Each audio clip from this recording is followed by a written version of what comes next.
What's up, people? It's about 2 a.m. Another sleepless night. Just just my life nowadays. But I've gotten a couple messages from people who are saying they are enjoying these videos, so we're gonna keep it moving. Let's go deep, real deep. Um, when I first met my wife, I was 25, and she's over my house one night, and she says, "Do you know how old I am?"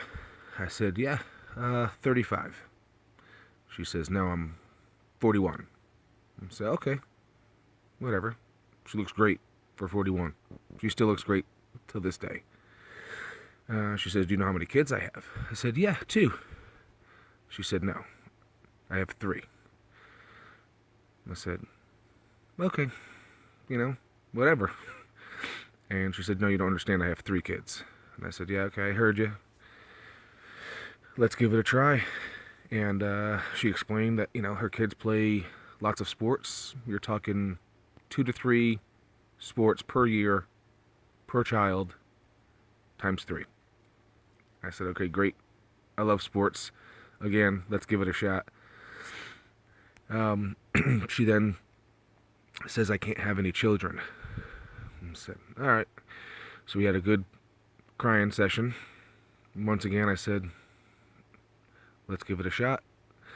I did tell her that, it was a dream or desire of mine to have my own children, just because my father wasn't that fantastic, and I thought that I could be a better dad.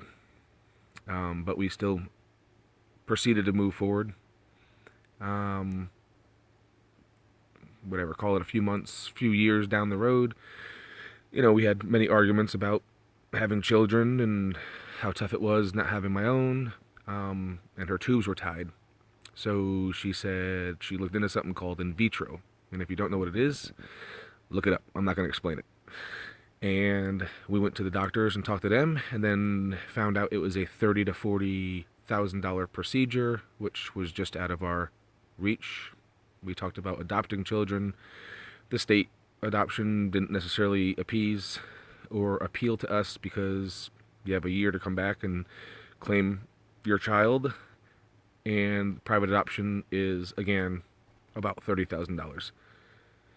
So we were told about this place in North Carolina that does tubal reversal. So my wife agreed. She first had to have a surgery in which she, we'll call it cleaning the oven, because she had fibroids. Again, if you don't know what it is, it's a woman issue. Look it up. So she did that surgery, got the oven cleaned. We go to North Carolina, pay for the surgery, which was about $7,000 to $8,000, and come home and proceed to try to have a child. The normal way. That's about 6 months. After 6 months, it's just nothing's happening. We keep checking, and my wife just starts to bleed after 6 months, and that continues for about 2 months. So she finally understands something's wrong. She goes into the doctors. They basically say a fibroid has come back. It is so big that the doctor refused to remove it because it was so extremely dangerous. And the next option was a hysterectomy, which means, pretty much zero chance of biological child. So we go ahead and obviously do that surgery to keep my wife safe.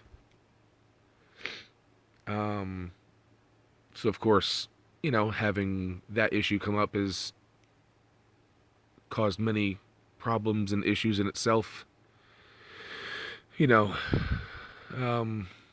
my wife telling me to run, find somebody younger, have a normal family. But I stayed. And anyways, not to drag one of these stories out too long, that surgery actually it's a 1-day recovery. My wife came home with a catheter in. They told her just to remove it herself. She removed it. The first night we go out to dinner and she starts crying. She's in excruciating pain. So we leave and come home and call the doc, and he said it's bladder spasms. Gets meds. The next day, same thing is happening. One of her daughters comes. They call the doctors again. They get meds. Finally, by nighttime, it is so bad that her daughter says, this isn't right. They go in.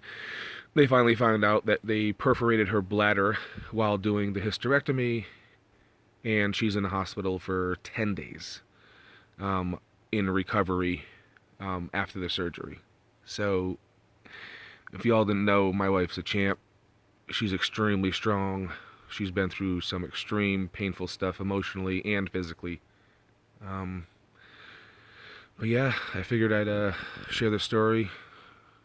2 a.m., sleepless night. That's just one of the stories that I've had to tell. I hope everybody have a wonderful weekend.